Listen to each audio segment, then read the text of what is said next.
अस्सलाम वालेकुम नाज़रीन, आपका मेज़बान यासिर शामी आपकी खिदमत में हाजिर हैं और आप देख रहे हैं डेली पाकिस्तान। इस वक्त मैं इस्लामाबाद में मौजूद हूँ। वो तमाम लोग जो पूरे पाकिस्तान में बल्कि जो बैरून मुमालिक में भी पाकिस्तानी मुकीम हैं, उनके बच्चे रिश्तेदार मंशियात के आदी हो चुके हैं। कोई आइस पीता है, कोई कोकेन करता है, कोई चर्स पीता है, कोई शराब नोशी में इतना मुब्तला हो चुका है कि वो पूरा का पूरा खानदान डिस्टर्ब हो जाता है। तो यहाँ पर उनके लिए बड़ा स्टेट ऑफ द आर्ट ये सेंटर जो है वो बनाया गया है, जिसमें आप ये देखिए उन तमाम लोगों का इलाज बड़ी सीक्रेसी और प्राइवेसी के साथ किया जाता है। आउटडोर एक्टिविटीज में क्रिकेट, बैडमिंटन, वॉलीबॉल, इसी के साथ साथ इंडोर में उनको जिम करवाया जाता है, उनको मुख्तलिफ इकसाम की वर्जिशें करवाई जाती हैं, उनको 5 वक्त की नमाज पढ़ाई जाती है और इसी के साथ साथ इनका जो स्टाफ है वो फॉरेन क्वालिफाइड है। इन्होंने बड़े स्टेट ऑफ द आर्ट यहाँ पर कैमरास लगाए हैं, सिक्योरिटी सिस्टम लगाया है और इसी के साथ साथ तमाम लोग जो बैरून मुमालिक से आते हैं वो अपने पेशेंट्स के साथ यहाँ पर 2-4 दिन 6 दिन खुद भी रह सकते हैं। जब उन्हें तसल्ली हो तो उसके बाद उनको छोड़कर जा सकते हैं। ये कब से आपने इदारा न्यू लाइफ रिहैब बनाया? इसकी कितनी ब्रांचेस हैं और कहाँ से लोग आते हैं आपके पास? न्यू लाइफ इस्लामाबाद में 4 बड़े रिहेबिलिटेशन सेंटर्स हैं। इनमें 3 मेल के लिए है और 1 फीमेल के लिए है। New life Islamabad health regulatory authority से एक रजिस्टर्ड इदारा है, जिसमें पाकिस्तान बल्कि दुनिया भर, यूके, अमेरिका, कनाडा, उन तरक्की याफ्ता ममालिक से भी हमारे पास पेशेंट्स आते हैं और अपना इलाज करवा के वापस चले जाते हैं। अभी कौन सा नशा ज्यादा आम है नौजवानों में, उसका इलाज कैसे मुमकिन होता है? सबसे जो टॉप लेवल का जो नशा है वो आइस है, और आइस एक ऐसा नशा है जो कि टोटल केमिकल से तैयार करता है। इस तरह के जो मरीज होते हैं वो एक दफ़ा इस्तेमाल करने से उसके आदी बन जाते हैं। कुछ ही दिनों, कुछ ही महीनों में साइकोसिस में वो मुब्तला हो सकते हैं। उस आइस का जो नशा है ये आपको इतना पागल कर देता है, आपको मेंटली तौर पे, कि आप किसी की जान भी ले सकते हैं, आप अपनी जान भी ले सकते हैं। आइस का जो इलाज है वो पेन फ्री डिटॉक्स के साथ हम करते हैं। अगर खुदा न खास्ता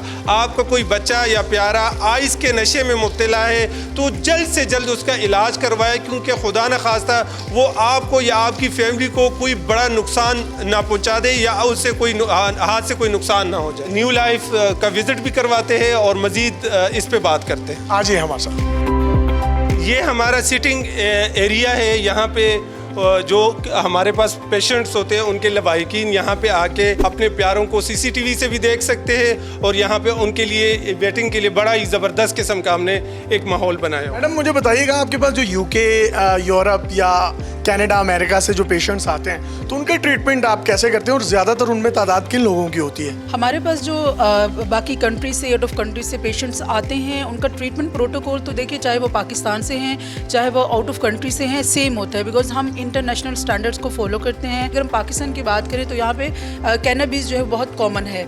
इसी तरह यूके से लफ्ज़ों में क्या होता है? चर्स, जिसको आप कहते हैं चर्स। इसी तरह जो यूके से पेशेंट्स आते हैं उनमें वीट बहुत कॉमन है, वो वीट यूज़ करते हैं और इसके साथ साथ कोकेन। अगर अमेरिका की बात करें तो वहाँ जो हमारे पास पेशेंट्स आते हैं ओपियाइड्स के, जैसे हेरोइन जिसको आप कहते हैं आम लफ्ज़ों में, और स्लीपिंग पिल्स के बहुत एडिक्ट होते हैं वहाँ पे लोग। अब यहाँ पे जो पेशेंट्स हमारे पास आते हैं तो हम उनको वो जो थेरेपी एक डिज़ाइन की गई होती है, जैसे कि एक कोकेन का पेशेंट है ना, तो उसके लिए एक और तरह से थेरेपी होती है। इसी तरह अगर कोई चर्स इस्तेमाल करे तो उसकी डिफरेंट थेरेपी होती है। तो जो जैसा प्रॉब्लम होता है उसके मुताबिक उसका जो है वो इलाज करते हैं। ये जिन नशों की आपने बात की है, तो इसकी एडिक्शन से बंदा बाहर कितनी देर में आ जाता है एक्सपेक्टेडली? जो स्टैंडर्ड टाइम पीरियड है वो 90 डेज से लेके 120 डेज है। हम रिहेबिलिटेशन पे ज़्यादा फोकस करते हैं और जो डिटॉक्सिफिकेशन है, जिसको हम कहते हैं कि मेडिसिन के थ्रू आप उनके विड्रॉल सिम्टम्स को कंट्रोल करते हैं, उनको डिटॉक्स करते हैं। जो भी वो ड्रग्स ले रहे हैं वो डिपेंड करता है, किसी ड्रग का 15 दिन होता है, किसी का 1 महीना होता है, किसी का 40 दिन होता है। इवन कि अगर स्लीपिंग पिल्स हैं तो उसमें 6 मंथ भी लग सकते हैं, क्योंकि वो टेपर ऑफ करना होता है, उसका अपना एक तरीका कार। इसमें सीक्रेसी और प्राइवेसी भी रखते हैं आप पेशेंट की?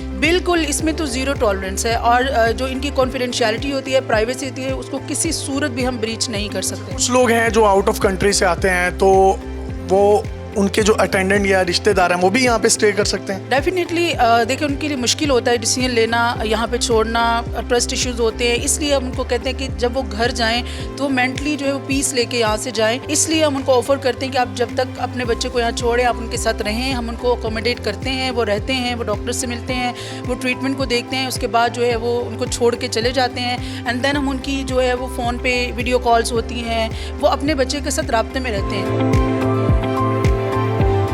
ये देखिए शामी साहब, ये पाकिस्तान का सबसे मोस्ट लग्जरी रिहेबिलिटेशन सेंटर है, जिसमें आप देख सकते हैं कि टेबल टेनिस है, जिम है, स्नोकर है। ये एक्टिविटीज़ क्यों ज़रूरी होती हैं और इसका पेशेंट्स पे क्या असर पड़ता है? जब आप ड्रग्स यूज़ करते हैं, जब किसी भी मेंटल डिसऑर्डर का शिकार होते हैं, तो आपके जो है ना जो डोपामिन लेवल होता है, लाइक इसको हम हैप्पी हार्मोन कहते हैं, वो बिल्कुल ख़त्म हो जाता है, वो नेचुरल बनता ही नहीं है। वो एक्सरसाइज के थ्रू आप ये कह रहे हैं कि डोपामिन जो है वो इंक्रीज़ होता है, वो नेचुरल डोपामिन बनना शुरू हो जाता है। एंड ऑब्वियसली जब वो यहाँ से जाएंगे, सोसाइटी में री इंटीग्रेट करेंगे, तो वहाँ ड्रग्स तो अब नहीं होंगे। तो एक्सरसाइज करेंगे, इसको कंटिन्यू रखेंगे ताकि उनका नॉर्मल जो स्ट्रेस हार्मोन है वो कम हो।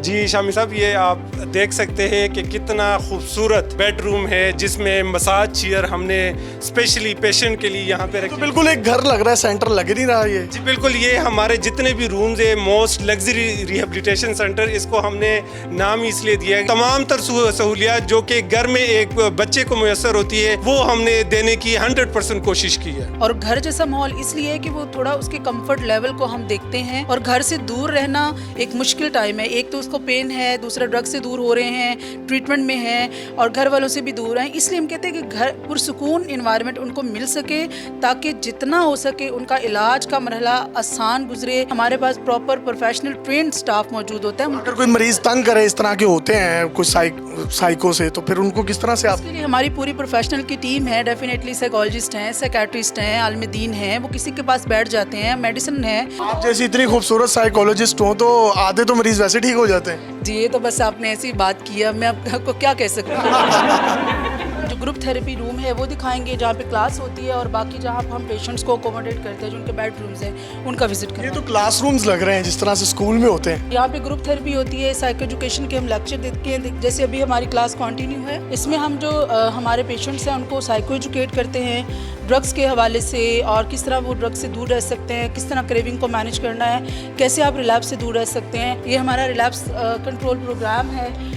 हम यहाँ पे मेंशन कर देते हैं कि आप ये जो स्टेप्स हैं इनको फॉलो करके आप रिलैप्स से बच सकते हैं। और सब नमाज बाजमात होती है, कोई कुरान की भी तालीमात देते हैं आप साथ? तमाम पेशेंट जो कि हमारे पास एडमिटेड होते हैं, शुरू में तो उनको नमाज के लिए हम फोर्स नहीं करते, लेकिन जैसे जैसे उसका डिटॉक्स कंप्लीट हो जाता है तो उसको तमाम पेशेंट्स को हम बाजुमात 5 वक्त की नमाज, इसके अलावा दरस कुरान सुबह के टाइम पे सूरह रहमान की थेरेपी, और वो बच्चे जिनको नमाज नहीं आती, जैसे हुकूकुल्लाह और हुकूकुल इबाद, माँ बाप के हुकूक, बहन भाइयों के हुकूक, माशरे में एक अच्छे इंसान आपने कैसे बनना है, ये कारी साहब प्रॉपर उनको दर्स देते हैं।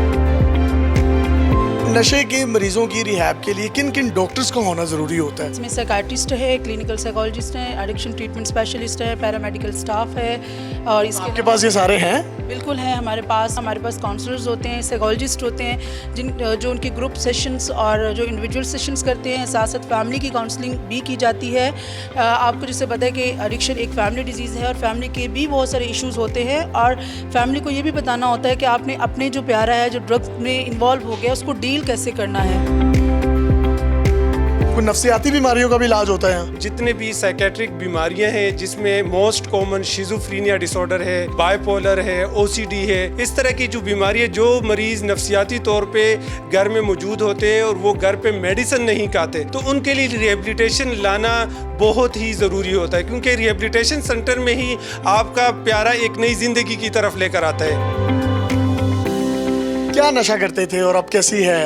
Yeah, I was doing a very common drug in England.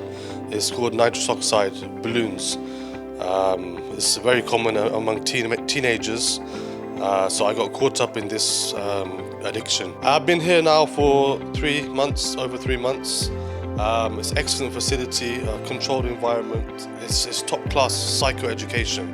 That's the key in this process, is the psychoeducation. किफ़ायत साहब, अगर किसी को शक हो कि उसका बच्चा नशा करता है तो उसके सिम्टम्स क्या होते हैं और उनको क्या करना चाहिए? अगर किसी को अपने बच्चे पे शक है कि वो दिन को सोता है, रात को जागता है, आधा पाकिस्तान दिन में सोता है, रात में जागता है, लेकिन बहुत से सिम्टम्स ऐसे भी होते हैं ना, जैसे कि आपका वजन बहुत तेज़ी के साथ कम हो रहा है, आप में चिड़चिड़ापन है, आप अपनी फैमिली के साथ बैठते नहीं हैं, आप उनके साथ इंटरेक्शन नहीं करते, आपको फ़ौरन अपने किसी भी ऑथेंटिक लेबोरेटरी से उसका ड्रग स्क्रीनिंग प्रोफाइल टेस्ट करवाना है। जनाब, अगर आप अपने प्यारों का बड़ी सीक्रेसी प्राइवेसी के साथ इलाज करवाना चाहते हैं, इनके नंबर्स थारोली पूरी वीडियो में आपको नजर आ रहे हैं, आप इनसे रब्ता कर सकते हैं। बड़ा state of the art international मेयार के एन मुताबिक 4 इनके दोबारा याद दहानी आपको करवाता चलूं। इस्लामाबाद में सेंटर्स मौजूद हैं जिसमें 3 मेल्स के लिए और एक डेडिकेटेड है फीमेल्स के लिए। अपने मेजबान को इजाजत दीजिए और देखते रहिए डेली पाकिस्तान। अल्लाह हाफ़िज़।